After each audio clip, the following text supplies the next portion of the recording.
I tried individual stock picking. It did not work out very well. Some did great. Some went bankrupt. I do have all my funds invested in a single fund, VEQT, a mirror of the XEQT course. Any of the asset allocation portfolios that meets their risk tolerance, it's a fantastic choice. The differences are fairly minor. A lot of the investing wisdom that you hear, timing the market beats timing the market, a lot of that applies to broad market diversified portfolios. The only guaranteed return is the fees you pay, because you're losing them off of your portfolio no matter what. Start small and start now. The perfect way to learn is by doing. Now, another great way to learn is by taking the experiences of others and embedding them into your own philosophy. Well, hello everyone and welcome back to Momentum Finance channel. My name is Mo, and in this video, I'm super excited to be welcoming One Fund Fire, Nick. Thanks so much for having me, Mo. You're pursuing financial independence, retire early, and it's a topic that I'm super passionate about, and one that I know there are a lot of investors on Blossom that are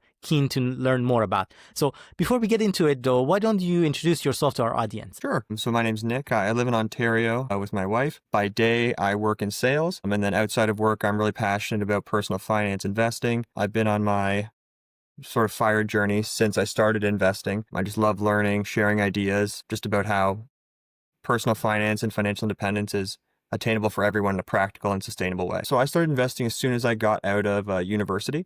Okay. So that would be about 6, 7 years now. Yeah. Started off very, very small, like a lot of people do, which is perfectly reasonable.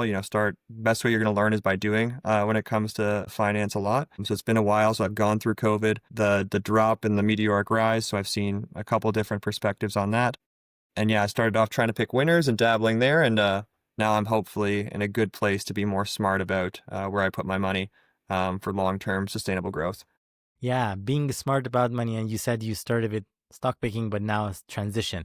One thing that intrigued me when I've stumbled upon your profile, you do seem to have currently, at least on your portfolio on Blossom, one fund. Is that the case? And tell us more why.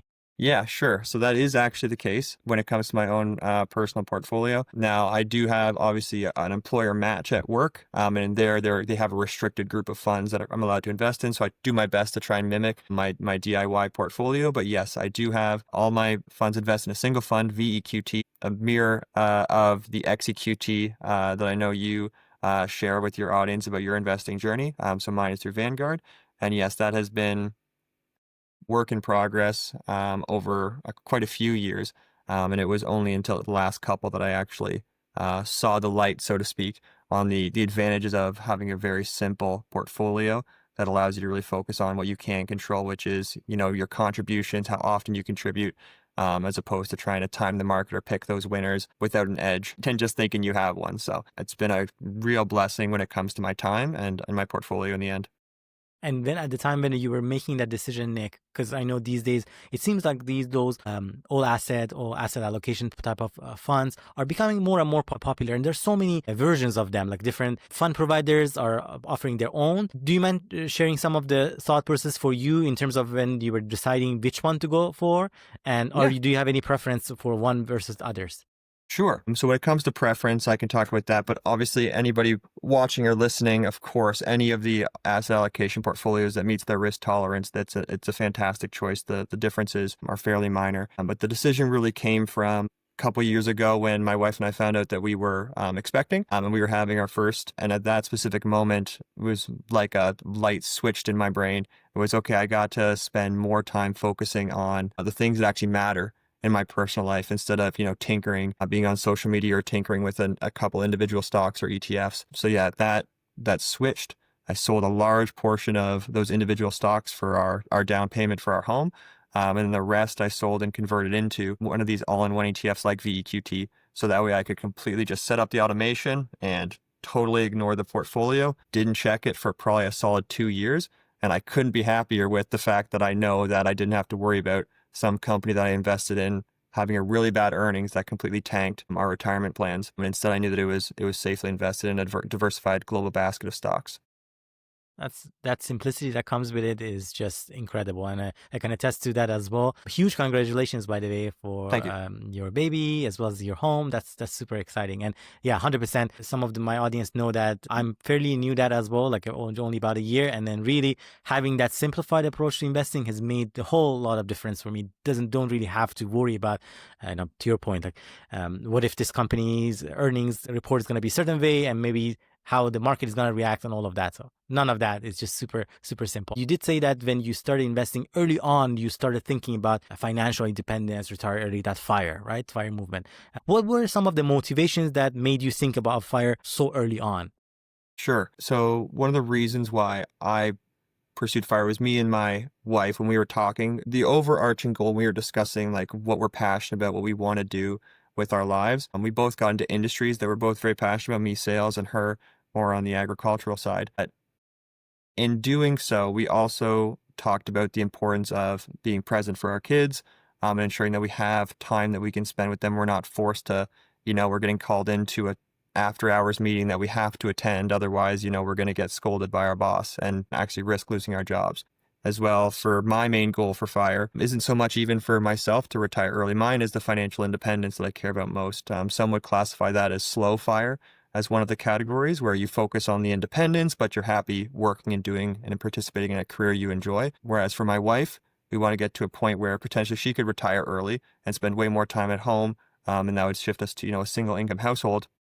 And to do that nowadays with how expensive a lot of things are, you really need to make sure that you're prepared to weather any sort of downturn. So we had those conversations while we were still together in university before we even started investing. So when it came to that moment to make that decision, it just completely fit hand in hand with the community of FIRE, which is a great group of people that really focuses on encouraging everyone to get themselves in a strong financial position to make the choices they want with their life day to day. That the power and the strength that comes with it, having that choice and optionality is super powerful. And how incredible to hear that, Nick, early on in your relationship, you had those conversations with your wife, and both of you were on the same page. It plays a huge part in, I would say, in the success of a household, to make sure like you can weather through the storm, weather through those challenges, ups and downs of the markets, and of course like you're on the same page. So that's fantastic. For sure. Were there any books or resources, podcasts, things of that nature that maybe early on allowed you to get to know about the concept better, maybe familiarize yourself, or even get more excited? So when I first started out, I was basically YouTubing everything. YouTube is such a powerful resource when it comes to getting content. A lot of times, a lot of people are visual learners, and having the ability to either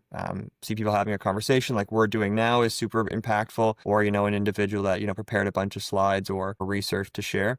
So yeah, I probably consumed every single creator, probably those that are more likely those that are incredibly popular now. I know Graham Stephan was a quite large finance creator that I started off with, until I eventually migrated to, I'm sure, a fan favorite, Ben Felix, who really emphasized a lot of importance for passive investing. And then from there, I went on to reading different financial documents, articles, blog posts. So really, I consumed a lot of stuff. But right now, I would say, and then eventually even to you, Mo. Now I've really been enjoying a lot of the interviews that you've done with different members of the Bloss community and your own posts about your own journey. And from there, so yeah, I would just say the internet is abundant. If you have a topic that you're really interested in, go ahead and look it up. You'll find a wide range of individuals speaking on it. 100%. And I mean, honestly speaking, from my experience too, Nick, ever since I joined Blossom, there's so many amazing investors that I've come across. Some of them are content creators, but many of them are not necessarily content creators, but they have each their own story. And now, of course, it's been approximately at least 6 or 7 years based on what you told us that you've been investing in the market. What have been some of your key lessons or takeaways from those times, whether it was around the time that you were individual stock picking or even more recently around, individual one fund ETF investing? Yeah, sure. Something I learned early on from individual stock picking was that a lot of the investing wisdom that you hear, timing the market beats timing the market, a lot of that applies to broad market diversified portfolios. I recently did a post about how investing at the top of a market cycle actually isn't a bad thing. Often peaks are just the start of future highs that end up going up. So there's not a reason to, be afraid when the market reaches an all-time high. But that's only true for the market. If an individual stock reaches an all-time high, absolutely, it could come crashing down and never touch that all-time high ever again, which happens with a lot of companies. So I learned that very, very consistently when I tried to apply wisdom to broad market ETFs to single individual stocks. I learned really hard to be careful of short-term trends. Those almost always backfire on you trying to catch a shooting star, especially when obviously the time when you're most excited to buy in, a lot of the gains have already been had.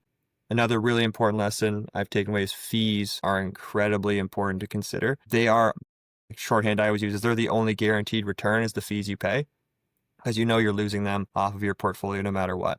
You're paying a 2% fee and your portfolio goes up 10%, fantastic. You've made 8, your portfolio goes down 16%. Guess what? They're still taking their piece regardless of how it does. So reducing costs can help compound massively over decades, and that real patience there works out. And that's where I ended up with, the boring path ends up winning. And it took me a while to get there, but I'm there now and I couldn't be happier. It's amazing. Were you kind of a reader of Simple Path to Wealth, or maybe listen to some of J.L. Collins's thought process around kind of simplicity of investing? Yeah, I've listened to both their stuff when it comes to, or even individuals posting about it from their experiences from reading those individual authors. And yeah, I think their wisdom really shines through. I know J.L. Collins really likes to focus on the U.S. market, whereas an investor like myself, global diversification, I sort of take his philosophy to the extreme when it comes to looking at it globally. But yeah, the rules there are evergreen, making sure that you invest in something that bets on, the entire economy or the growth of business or the profitability of businesses in general is going to be a winning strategy over the long term. Nick, fund like VEQT, or for my case, like XEQT and many similar type of funds, the nature of them is that they are 100% in equities. What is your take around exposure to risk in terms of higher risk to equities versus kind of dialing it back, getting some exposure to bonds, perhaps later in your lifetime, or maybe at the time that you don't need to take as much risk based on the size of your portfolio? So the way that I view risk is in sort of 3 different buckets. First is the one that probably most people are familiar with, which is what is your risk tolerance? So that would really stem from your ability to handle volatility, right? We talk about, would you be okay if your portfolio got cut in half? Would you be okay? And that is a serious question, because if your portfolio was $1,000 and now it's 500, I'll admit I might get antsy at that point if I didn't have the background and the experience of going through even more significant ups and downs in my own portfolio and going through specific situations, like especially through COVID's downtrend. But what if it was a sustained drawdown? So it's your ability to actually handle, okay, if my portfolio starts to sink, will I go ahead and actually sell out at the bottom, hold in cash, risking the market jumping back up, and now you've missed out on those particular gains and you're starting off on the back foot right away. Because selling at the worst time is the most natural for people. So you really want to make sure that you have a portfolio that's constructed so you can actually handle the fluctuations in its value, which can be hard to do.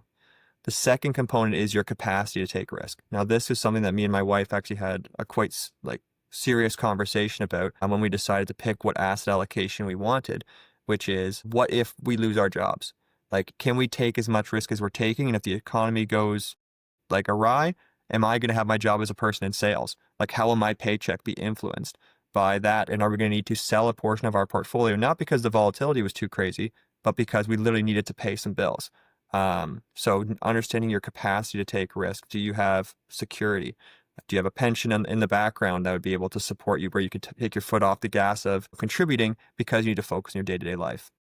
And the third one is your need to take risk, which is something that you'll often hear about people who start investing later, which is, I need to dial up my risk tolerance because I won't actually achieve the goals that I want. I need to have this risk tolerance if I want to be able to have that extra money for the vacation, or to, retire comfortably at the level that I want. So it's a complete balance. So when we were having this conversation, me and my wife, I was actually the one pushing for an actual bond allocation in our portfolio.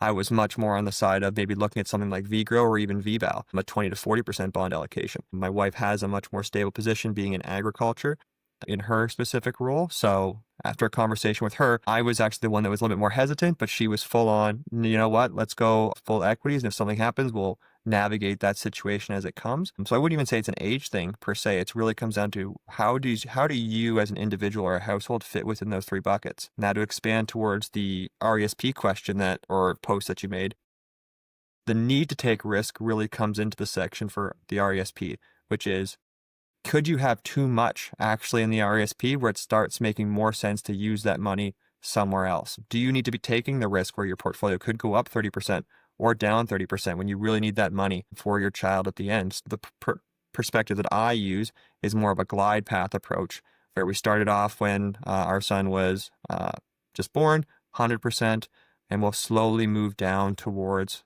more bond allocations to even just pure holding in cash, or a 0 to 3 month treasury bond at the end. So we have that money stable, where we have no equity risk anymore once he's actually pulling the money out of the account, because once we hit a certain point, we're more than happy to use those contributions somewhere else where it may be more valuable. And in that glide path, Nick, I want to double down on that. The way that you would potentially implement it, would it be through, so let's say a certain age, now that you want to introduce some fixed income components to it, whether it's bond or treasuries or maybe cash, would you then at that point kind of stop contributing to the, let's say, the VEQT portion or equity portion, and instead just use the funds for that purpose? Or are you thinking that you might sell some of those and use that funds instead? Sure, great question. That's a really good clarifying question, actually. What I've done for myself is I've created an Excel document for myself where I know I want at age 0, 100% equities, and age 18 or 17, depending on when they would go to school, I want that to be 100% in cash / just a fixed 0 to 3 month treasury where there's no fluctuation in the value of the price. It's just I'm getting some type of interest payout on a monthly basis for anything that's left in the account. And from there, you can create a glide path, which is about adding 5% bonds per year. And you can basically get to 18, because that's 20. It separates into 20, you can get down there, but then you obviously have an increase in cash portion in there. So what I've done instead, instead of just doing 5% all the way down, I've chosen specific ages where I would expect, if the downturn were to happen in equities at that specific point, there would be enough time for it to recover. I believe the largest decrease that XEQT had, which was, if it was around, would have been during the financial crisis in 2008. And it took about 48 months for it to get back up to its actual value that it was in before, and it on a total return basis, including dividends. So I know for sure I want to be nearly out of equities by about 4 years before they're going to school. So I've adjusted there, but more so on like a 3 to 4 year timeline, I'll be moving in about 20% chunks down. And that would be new contributions. But if the equities have done so well at the beginning and it's at a balance, I would sell some of those equities to top up the bond position to eliminate that level of risk if I know I'm on track with hitting the number that I want for them for school. And I'm assuming that would probably be like maybe a once a year or so kind of rebalancing exercise, maybe beginning of the year or at a certain time that you've already pre-identified, correct? Correct. Yeah, I would not. This is not something I probably haven't checked my son's RESP since January 1st when I contributed the first amount, and then again when I got the government grant and I contributed that. I check those 2 times a year when I contribute and when I get the grant, and that's it. I don't want to play a part of it. When I was doing individual stocks, I was in my portfolio every single day. I changed strategies probably in 1 year, maybe 4 or 5 times. I went from a high growth investor to a dividend growth investor to an income investor. Like I went across the board for everything. So I know for myself personally, I just need to let my hands off the wheel. I've done what I need to do. I've set up the automation or the contributions, and then let the market do its thing, because that's something I can't control. Fantastic, Nick. Even for people such as us and many others on Blossom who tend to wanting to make things simple and invest through one fund or maybe only a few funds, sometimes they still ask, hey, like, do you buy daily? Do you buy weekly? Do you buy monthly? Or is there advantage? Is it lump sum versus DCA? What's your take on it, Nick? Sure. My opinion on lump sum versus dollar cost averaging is it really is going to come down to you. The math is the math. Like I'm sure people on Blossom have heard the math a million times. 2 out of 3 times lump sum investing ends up outperforming. What some people might not know is dollar cost averaging beats just holding in cash 2 out of 3 times as well, and then lump sum investing at the end. But that means that 30% of the time is holding your cash and still lump summing at the very end of when you were dollar cost averaging for still ends up beating dollar cost averaging. So lump sum investing really has a huge marketable advantage over dollar cost averaging. Oftentimes the counter that I get on my posts about lump sum investing, and it's a completely respectable one, is, well, what if a person is nervous about you invest everything and then a crash happens right away? It is a completely reasonable fear because it definitely happened to somebody during all of the last crashes. Somebody dealt with that situation. my response often is to go back to the bonds portion. Eventually, you're going to be fully invested in the market. Like either it's right away or it's going to be at the very end of your dollar cost averaging. Eventually, it's going to happen. So you're not removing that anxiety that you're feeling by not lump sum investing. You're just delaying it. Because if you have a $10,000 to invest and you do it over 10 weeks, or you do it right away, you're still going to have $10,000 invested. So at the end of the 10 weeks, now you're going to be scared that there's a crash right after that's done. So choose an asset allocation that you'd actually be comfortable with lump sum investing at that specific moment. That will remove the anxiety from you, not being so worried about seeing such a crash because you've chosen a risk tolerance, respectable portfolio for you and your family.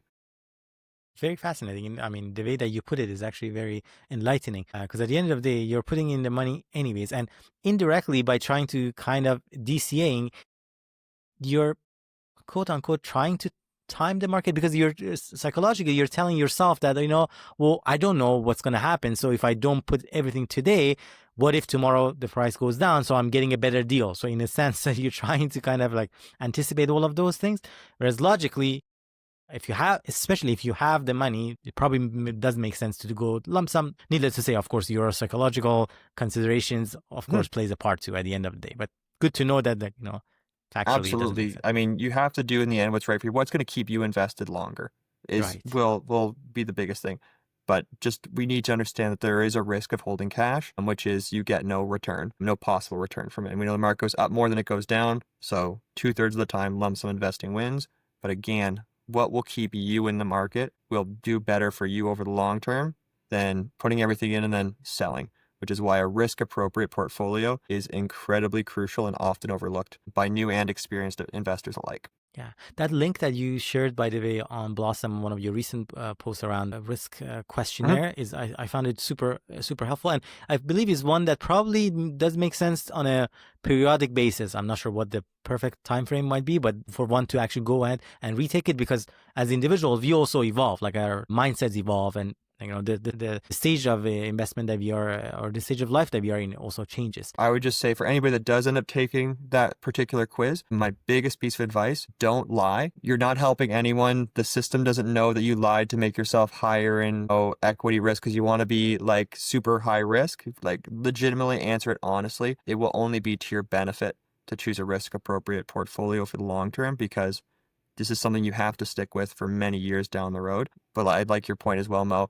Retake it because life experiences changes. Maybe you have gone from a 2-income to a 1-income household, and you legitimately now need to reduce your level of risk in case that second person loses their job. So it's important to take on a periodic basis. I agree. I don't know when that is. Maybe it's after a large life event. You have a child or you have another child. Does that change how you think about risk when it comes to taking care of your family or yourself? 100%. Perfect. For someone absolutely new to investing, Nick, and we have so many folks joining Blossom that they're still new. They are trying to figure things out. What would you think would be perhaps a good first step for them to get started? Yeah, for sure. I would say for those that are just starting out and are nervous about the market, the number one rule is just start small and start now. The perfect way to learn is by doing. Now, another great way to learn is by taking the experiences of others and embedding them into your own philosophy. So myself, I tried individual stock picking. It did not work out very well. Some did great. Some went bankrupt. And for me, trying to play around with high risk companies, hoping to get that high reward. Oftentimes when we think of high risk, high reward, we forget about the risk part. So it's really important to remember that. The higher the positive, the steeper the negative. Consider really why fees matter. So take a look at if you have, something maybe existing with a bank manager at your current bank. You put money away with them, take a look at that, see what fees they're taking on your specific portfolio. Learn what an ETF is. Learn what an ETF or an index fund is. Learn why diversification is so important. And then after you've figured out sort of those basic steps, look at the different account types that you can invest in. What's a TFSA? Why is it cool that you get the tax free on the way out, but you pay taxes on the way in? And RSP, you don't pay taxes on the way in, but you pay it on the way out. FHSA, which is obviously more recent for if you were looking to purchase a home, the tax free on the way in and the way out. So consider those accounts. And then again, choose a portfolio, take a reputable risk tolerance quiz from a reputable source, or speak to a financial advisor and get one done by them, because they'll be willing to do it for you as well as they should before they make any recommendations to you. And then go ahead and start. Automate it so that way you're more hands off, and just let the market do your thing. Focus on what you can control in your own life and have more Super. fun, because you don't need to worry about what's going on in the stock market all the time. Yeah, that's super sage advice. And I mean, the level of comfort that you get from it, and probably don't also check your account every single day. Or if you Yeah, do, like, be comfortable that you're just checking for the lens of, like, maybe you're trying to build some of those emotional resilience. If you look at yeah, it from that, I think it's okay, because, yeah, like, I think about myself, because I've seen enough of those days that the market goes down, for example, even especially when your portfolio size gets a bit larger, even 1% dollar wise it's may huge. sound a lot larger. And I mean, that's also probably a good test, because, like, Nick, when I was answering that questionnaire, I started thinking about all those moments. How did I do? How did I react when I saw my portfolio value going this much down during the tariffs and all of that conversation? So I feel like some of those moments can help you. But if you're checking your portfolio to make, to your earlier comment, like an irrational decision, and you're going to sell at the worst time, that's not probably, you're probably not in the right fund, and you're not in the right set of assets allocations for Sure. that matter.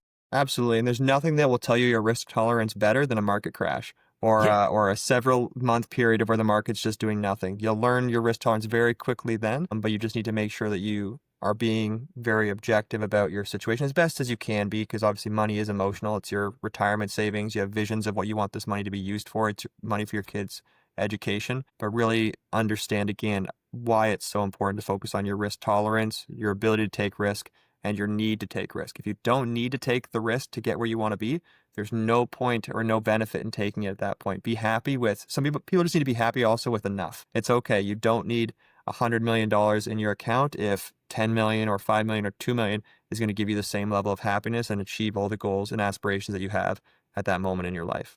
There are some school of thoughts folks say, we know, I'm just going to invest in the US economy because they're the dominant player in the world. J.L. Collins' book, of course, he's an American author, right? As an example, in the past, he's been talking about, like, BTSAX and just call it a day. But there are also others outside of America, like Canadians, who will also talk about that. Like, yeah, just investing in the US economy should be fine. What's your take on that, versus those such as yourself that consider that global diversification? Sure. The US market has been just a rock star. Like we can never take anything away from the performance that the US market has done over the last 100 years, and even more crazily enough, the last 10 to 15 years. When people bring up investing solely in the US and myself being more globally diversified, a couple of things I like to point out is, one, we have no look into the future. The US outperforms, the US also underperforms. A lot of new investors now, especially if they are new, like even myself, I would call 7 years new. Anything like 7 years, I consider short-term in investing for sure. I was not investing between 2000 and 2010, where the US market did legitimately nothing. It went up, they crashed, they went up again, they crashed. Whereas if you were invested in the Canadian market, you actually got somewhere between 7 and 8% return, compounded over that 2000 to 2010 period, I believe. So by having that global diversification, you're okay if one country outperforms another. Another thing to consider is, right now, the US economy is a large portion of the global market right now. If it were to continue on this trend and the rest of the world was to underperform, do we expect the US economy to be 90% of the world market? Do we expect it to be not, like, is it going to be 99% US, only 1% foreign? At a certain point, there will be a rebalancing where foreign companies are going to be looked at by these investors looking for alpha. These are very, very smart money managers that invest in all of these companies. They're going to look for undervalued companies. They're going to notice them. Their value is going to drive up, and those that are diversified globally will reap the benefits of that. Only about 4% of companies in the world are responsible for the net growth of the stock market. So we need to make sure that we are diversified so we get all of those winners in our portfolios, because it's very hard to pick them ahead of time, because once a stock goes on your radar, it's very likely been on the radar of somebody else, and they've already reaped the benefit and they're selling to you at this point, because every buyer has a seller. Any final remarks that you think would add value to our audience? Please, by any means, I'd love to hear that as well. Sure. I guess just to end off with, I would say to everyone, when it comes to financial independence, retire early, it is attainable for everyone. It really comes down to not overcomplicating things and focusing on what you can control, right? So your savings rate, your cost, your behavior with the markets, and again, let the markets do its thing. Don't look for shortcuts, because every shortcut comes with its own pitfalls that you need to try and avoid. And you have enough going on in your life right now to have to worry about dodging those pitfalls in the market. So it is attainable. Start now, start small, and let the snowball of compounding do its thing. Well, thank you so much, Nick, once again for coming on the show, sharing your wisdom. I really appreciate it. And I look forward to continuing to read more about your wisdom on Blossom. Thanks again. Thanks so much for having me, Mo.